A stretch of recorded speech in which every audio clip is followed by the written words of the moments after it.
ముందుగా ఈరోజు మా తెలుగుదేశం పార్టీ జాతీయ ప్రధాన కార్యదర్శి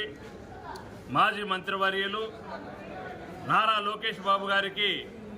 గుంటూరు జిల్లా తెలుగుదేశం పార్టీ తరఫున ఆయనకి పుట్టినరోజు శుభాకాంక్షలు తెలియజేస్తూ మరి ఈరోజు మనం చూస్తూ ఉన్నాం, ఆంధ్రప్రదేశ్లో ఏదైతే రాజకీయ సంక్షోభం ఉందో ఒక్క అవకాశం అని చెప్పేసి సైకో జగన్మోహన్ రెడ్డికి ఈ రాష్ట్ర ప్రజలు ఓటేసినందుకు గాను ప్రతి ఒక్కరికి కూడా ఏదైతే అతను పాదయాత్రలో ప్రతి ఒక్కరికి ముద్దులు పెట్టి ఎస్సీలు నా బిడ్డలు, బీసీలు నా బిడ్డలు, మైనార్టీలు నా బిడ్డలు అని చెప్పేసి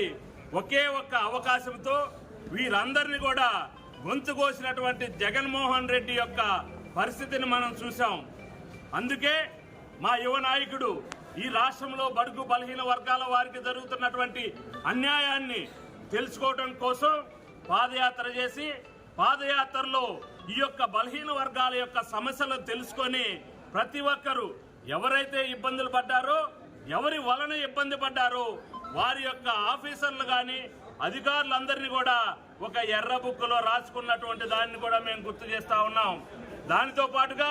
ఈ రాష్ట్ర ప్రజలందరూ కూడా చూస్తా ఉన్నారు, ఏదైతే ఎస్సీ సోదరుల్ని 27 పథకాలైతే సంక్షేమ పథకాలు గత ప్రభుత్వంలో ఉన్నాయో వాటన్నిటిని ఒకే సంతకంతో తీసేసి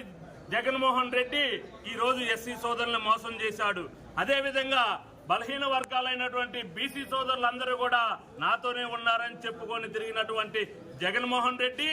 ఈ రోజు 2600 మంది మీద బడుగు బలహీన వర్గాల మీద కేసులు పెట్టి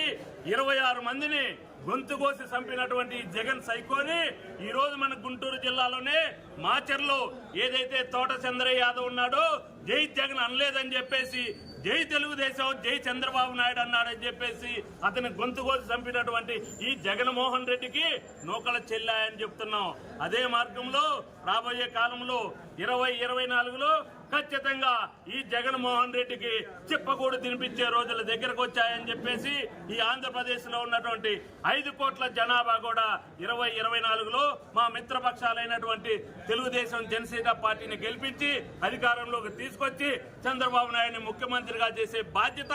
ఈ రాష్ట్రంలో ఉన్నటువంటి యువత అందరూ కూడా తీసుకుంటున్నారని చెప్పేసి తెలియజేస్తూ మరొకసారి మా నాయకుడు నారా లోకేష్ గారికి జన్మదిన శుభాకాంక్షలు తెలియజేస్తున్నాం. మీ తాళ వెంకటేష్ యాదవ్, గుంటూరు పశ్చిమ నియోజకవర్గం.